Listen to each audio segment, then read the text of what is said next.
Meadows Place is only 1 square mile. We say it's your place for life because people come here and they live. And I mean, don't just exist and just don't come into a house and close the door. They live here.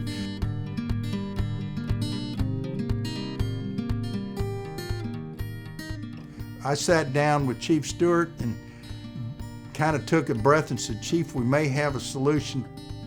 Well, Chief Stewart was excited. We sat down and started talking, and he broke out a napkin and started drawing. Next thing I know, 10 minutes later, he's got a sketch and a plan. Ike the lessons learned from that were the communication efforts. We put ourselves in the forefront of making sure that we can do the best and offer the best services to our community. Part of that was building an emergency operations center and training center.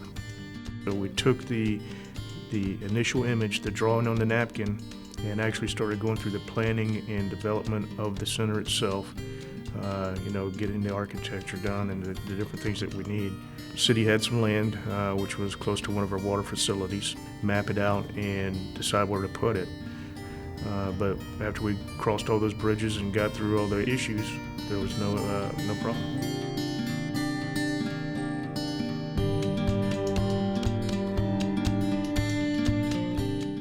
It quickly became apparent that Hurricane Harvey wasn't a hurricane to worry about.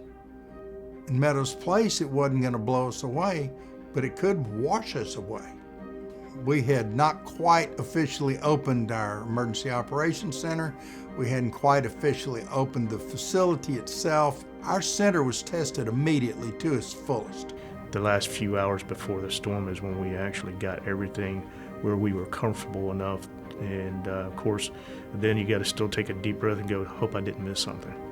I was particularly anxious at the facility itself.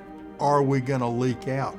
Is this thing going to hold up to the weather? Now everything's on board. All the training that we'd done, all the preparations that we had done, even the last minute ones were they're going to be put to the test. So we called in all essential personnel. So we had a structure already in place, and we actually housed people here that stayed through the entire event. I mean, we're here until the end of this thing. We did have high water rescue vehicles, the police department did. We did make several rescues that night for high water people trapped in cars and vehicles. But we were there for a total of almost 6 days, and we were tested to the max. We ended up seeing the facility work wonderfully well. One of the things that we found was that our communications were just right on the money. We were able to communicate both with interdepartmentally, within the police department, with the county, and with the state agencies. I'm amazed that you see something that was a dream or drawn on a napkin come to fruition in life and actually worked perfectly during the storm. Training center is available to every department within the city. Primarily the police department uses it quite consistently. Here we have state-of-the-art equipment for training, laser shot system.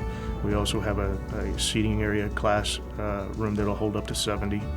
And we do training from defensive tactics, alert, first aid. The list goes on and on. Meadows Place is prepared because we're continuously training. We're continuously working with other emergency operations department. That the standards are set high. They always are. They will continue to be, and it'll make sure that we are the best that we can possibly be.